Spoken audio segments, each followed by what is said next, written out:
Doctor साहब ने पहले तो ये कंफ्यूजन ही दूर कर दिया। डॉक्टर साहब ने ये कंफ्यूजन ही दूर कर दिया उन लोगों के लिए जिनको डाउट हो रहा था कि कोई भी वैक्सीन के अंदर जानवर की चर्बी नहीं होती है, एक केमिकल कॉम्पोजिशन होता है।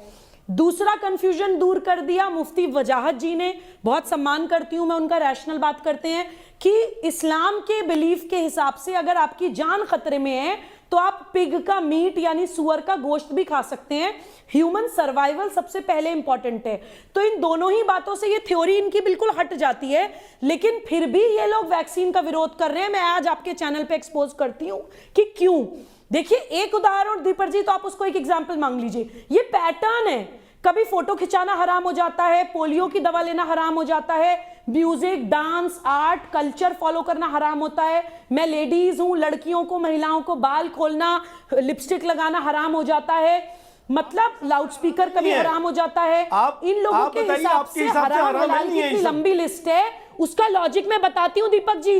एक समय ऐसा था जब मैं ये मानती थी कि शायद अज्ञानता की वजह से ये लोग करते हैं, एक्चुअली नहीं, ये मुस्लिम माइंड का माइंड कंट्रोल करने करते हैं। किसी भी नॉर्मल माइंड को रातों रात नहीं कंट्रोल किया जा सकता है। आप ऐसे ही ब्रिक बाय ब्रिक उसकी सोचने समझने की क्षमता खत्म करते हैं, क्योंकि आपको मुसलमान को सिर्फ एक इस्लामिक स्टेट बनाने के लिए रोबोट की तरह इस्तेमाल करना है, ज़ॉम्बी की तरह इस्तेमाल करना है। एक नॉर्मल रैशनल माइंड तो आपके कहने में आके अपने अंदर बॉम्ब लगा के सुसाइड बॉम्बर बन नहीं जाएगा। तो आप रैशनैलिटी कैसे खत्म करेंगे? सोचने समझने की क्षमता खत्म करने के लिए इस तरह के लॉजिकल फतवे देते हैं। सुबह शाम ये मत करो, ये करो, ये हराम है, ये हलाल है, ताकि अपने फैसले लेना भूल जाए मुसलमान, आत्मनिर्भर फैसले लेना भूल जाए मुसलमान, हर चीज के लिए आपका मुंह तके।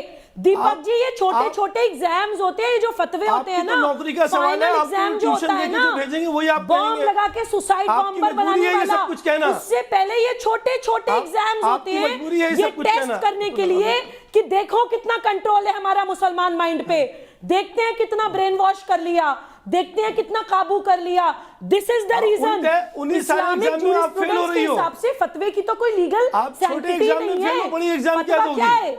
इस्लामिक लॉ के हिसाब से फतवे की कोई लीगल मान्यता नहीं है, कोई वैधानिक मान्यता नहीं है। फतवा इज जस्ट एन ओपिनियन। आप सुबह शाम जो फतवेबाजी करके डिक्टेट करते हैं, मुसलमान बच्चे की जान की जिम्मेदारी, ठेकेदारी आपकी नहीं है। वो तय करेगा कि उसको जीना है या मरना है। आप मास सुसाइड के लिए लोगों को मोटिवेट कर रहे हैं। कभी मौलाना शाद कोरोना के टाइम पे बोलते हैं मस्जिदों में भीड़ जुटाओ, कभी आप कोविड के टाइम पे बोलते हैं वैक्सीन मत लगवाओ। आप लोग क्या समझते हैं मुसलमान को? मुसलमान को अधिकार नहीं है क्या जीने का?